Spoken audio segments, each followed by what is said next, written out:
नमस्कार, राम राम, सत श्री अकाल किसान भाइयों। आज धान के बारे में बात करेंगे। धान की नर्सरी लगाते समय हमें क्या-क्या सावधानियां रखनी चाहिए और नर्सरी में कितना बीज इस्तेमाल कर सकते हैं और किस प्रकार हमें नर्सरी है जो लगानी चाहिए और नर्सरी लगाने का सही समय क्या है। और वैरायटियों की बात करेंगे किसान भाइयों। कुछ हमारे किसान भाई ऐसे हैं जो बीटी कॉटन का एरिया है, धान में तब्दील होगा, वहां पर कौन सी वैरायटी काम में ले सकते हैं। ज्यादा उपजाऊ मिट्टी है तो वहां कौन सी वैरायटी काम में लेंगे। शॉर्ट ड्यूरेशन की वैरायटी की बात करेंगे तो लगाने के समय के बारे में बात करेंगे, कितना सीड रेट है। विशेष रूप से वीड्स की बात करेंगे, घास है वो पनीरी में किस प्रकार अपने नियंत्रित कर सकते हैं उसके बारे में बात करेंगे। सबसे पहले नर्सरी की बात करते हैं तो किसान भाइयों, नर्सरी अपने 1 बीघा की अंदर यदि धान लगाना चाहते हैं तो लगभग 1 मरला अपने को जगह चाहिए। एक नाल में 20 मरले होते हैं। 1 मरले के अंदर अपने को 2 किलो बीज की आवश्यकता होती है। 2 किलो बीज है वो 1 बीघे के लिए पर्याप्त रहता है।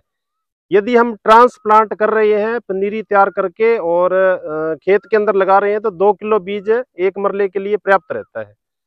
वैरायटियों के लगाने के समय की बात करें तो किसान भाइयों, इसमें जो वैरायटी है वो अलग अलग होती है। कुछ वैरायटी ऐसी होती है जो 190 से 100 दिन में पक जाती है। कुछ वैरायटी ऐसी होती है जो 115 से 120 दिन में, कुछ वैरायटी 135 से 140 दिन में।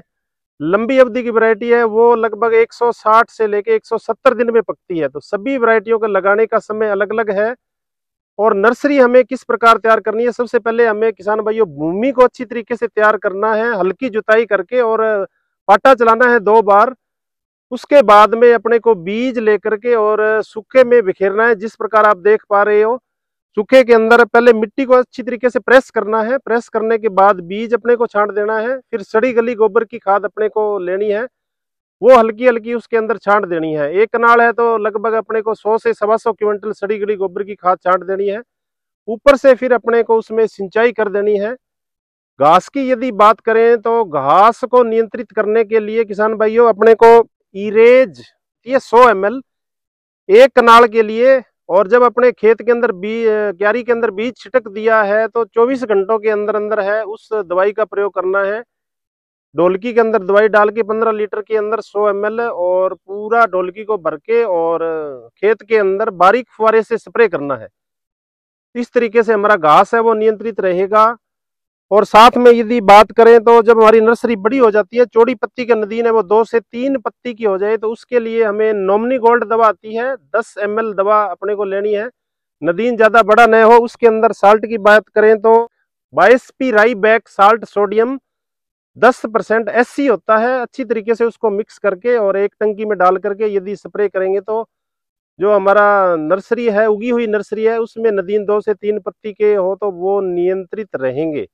इस तरीके से घास की अपने बात करेंगे। फिर अपने बात करते हैं बीज उपचार की। धान की बात करें तो ब्लास्ट मुख्य बीमारियां होती है, BLB बीमारी होती है। और धान की सबसे जो अहम बीमारी की बात करें जो किसान भाई उससे परेशान रहते हैं वो है बकानी या फुट रोट। बीज उपचार हमें अच्छी तरीके से करना है किसान भाइयों। सबसे पहले जो हमारा बीज है उसको 5% नमक के घोल से उपचारित करना है। थोथे बीज है उसको अपने अलग से निकाल देंगे। 5% नमक के घोल से उपचारित करने के लिए 10 लीटर पानी में 500 ग्राम है नमक मिलाकर के थोथे बीजों को अलग कर देंगे। उसके बाद में हमारा जो राइस डायरेक्टेड रिसर्च सेंटर है हैदराबाद आंध्र प्रदेश में, वो रिकमेंडेशन करता है ट्राइकोडर्मा हर्जेनियम, उससे उपचारित करेंगे लिक्विड से। और साथ में स्यूडोमोनास फ्लोरेसेंस, दोनों दवाई है वो लगभग 10 ml 10-10 ml प्रति किलो बीज से उपचारित करेंगे। इसके साथ साथ में किसान भाइयों ब्लास्ट जो बीमारियां आती है उनकी रोकथाम के लिए आप प्रोपिकेनाजोल, टेबुकेनाजोल, इन दवाओं से लगभग 1.25 ml प्रति किलो बीज के हिसाब से उपचारित करेंगे तो आगे जाके नर्सरी में इस तरीके की समस्या नहीं आएगी। इसके साथ साथ में नर्सरी में यदि आपके पास 1 कनाल नर्सरी है तो 250 ग्राम आप ट्राइकोडर्मा पाउडर फॉर्म में और 250 ग्राम स्यूडोमोनास यदि शुरुआत में छांट देते हो तो बकाने से रोकथाम रहती है। जितनी हमारी नर्सरी सुरक्षित रहेगी उतनी ही हमें अच्छा उत्पादन मिलेगा। अब हम ट्रांसप्लांट की बात करते हैं तो किसान भाइयों जब हमारी नर्सरी लगभग 25 से लेकर के 28 दिनों की हो जाए उस टाइम हमें खेत में ट्रांसप्लांट कर देना चाहिए, क्योंकि यदि बड़ी नर्सरी आप खेत में लगाते हो तो एक फसल के अंदर टिलरिंग स्टेज होती है, फुटान अवस्था, वो अवस्था चली जाती है तो उत्पादन किसान के खेत में फिर कम हो जाता है। यदि आप 35 से 40 दिनों की नर्सरी लगाओगे तो उत्पादन है कम हो जाएगा। अब हम बात करेंगे नर्सरी लगाने के समय की बात करें तो किसान भाइयों, जो लॉन्ग ड्यूरेशन की वैरायटी है, जैसे पूसा की 1401 वैरायटी है, तो मई के प्रथम सप्ताह में आप इसकी बुआई कर सकते हो, क्योंकि ये वैरायटी है जो बासमती के अंतर्गत आती है और पकने में लगभग 160 से 65 दिन लेती है। तो मई के प्रथम पखवाड़े में अन्य जो वैरायटियां हैं, चाहे वो 110 दिन में पके चाहे 130 दिन में, तो आप एक 15 जून से लेकर के 20 जून तक नर्सरी है खेत में लगाएं। अन्य जो वैरायटियां हैं 90 से 100 दिन में पकने वाली, तो आप जून के प्रथम सप्ताह में लगाओगे तो नर्सरी 25 से 30 दिन की होगी, तो जुलाई के प्रथम सप्ताह में आप उसको स्थानांतरित कर सकते हैं। धान के अंतर्गत जो मुख्य बात आती है वो है वैरायटियों की, कौन सी वैरायटी का चयन करें, भूमि के अकॉर्डिंग आप चयन करें। आपकी एल्यूविल मिट्टी है यानी ज्यादा उपजाऊ है तो वहां पर लॉन्ग ड्यूरेशन की वैरायटी काम में लें।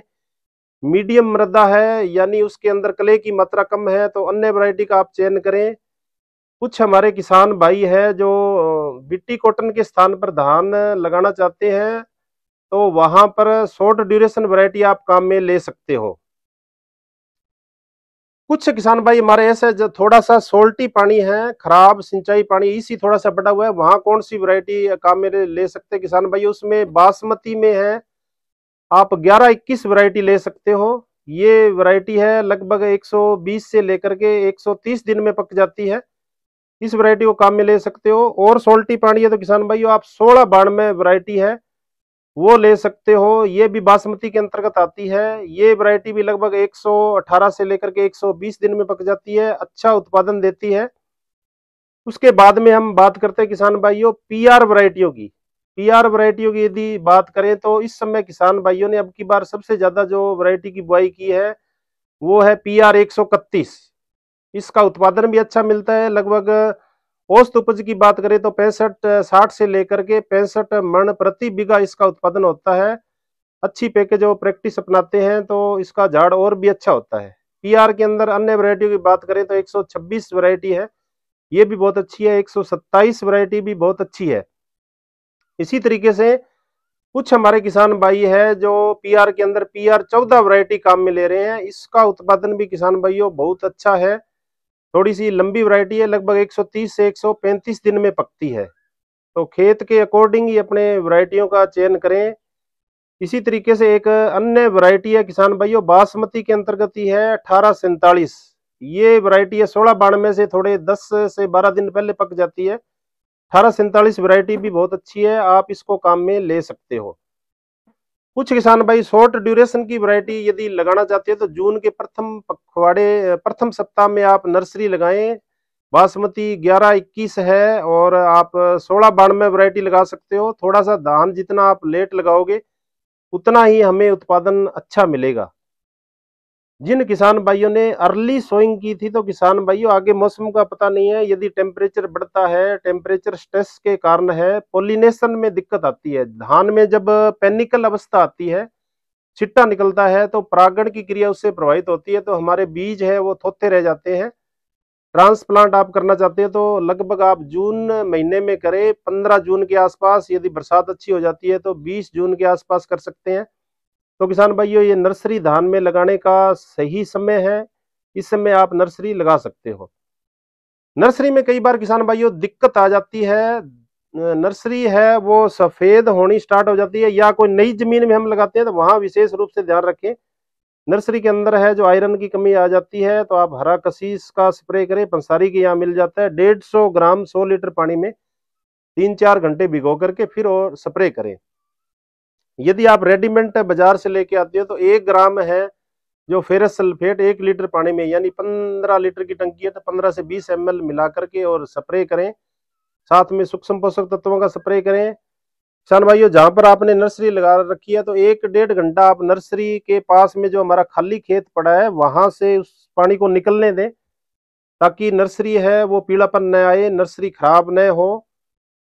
साथ साथ में किसान भाइयों इस चीज का ध्यान रखें, जब आपकी पनीरी 15 दिन की हो जाए तो कार्ट ऑफ हाइड्रोक्लोराइड यानी पदान जो दवाई आती है 1 किलोग्राम एक कनाल के अंदर हल्की सी यूरिया मिला करके, लगभग आप एक कनाल के अंदर 400 से 500 ग्राम यूरिया मिला के छांट देते हो तो नर्सरी हमारी सुरक्षित रहती है। इस तरीके से धान के अंदर ये मुख्य मुख्य बातें थी। नर्सरी के अंतर्गत हम बात कर रहे थे किसान भाइयों, जितनी हम सावधानियां रखेंगे उतनी ही हमें आगे ट्रांसप्लांट करते समय किसी प्रकार की दिक्कत नहीं आएगी। धान के अंदर कौन से रोग और कीट आते हैं उनके बारे में अपने नेक्स्ट वीडियो के अंतर्गत बात करेंगे। तो ये एक हमारा वीडियो था जिसके अंतर्गत हम धान की नर्सरी है उसके बारे में बात कर रहे थे। वीडियो आपको कैसे लगा किसान भाइयों? ज्यादा से ज्यादा लाइक करें, शेयर करें, दूसरे किसानों तक पहुंचाएं। नमस्कार जी, राम राम।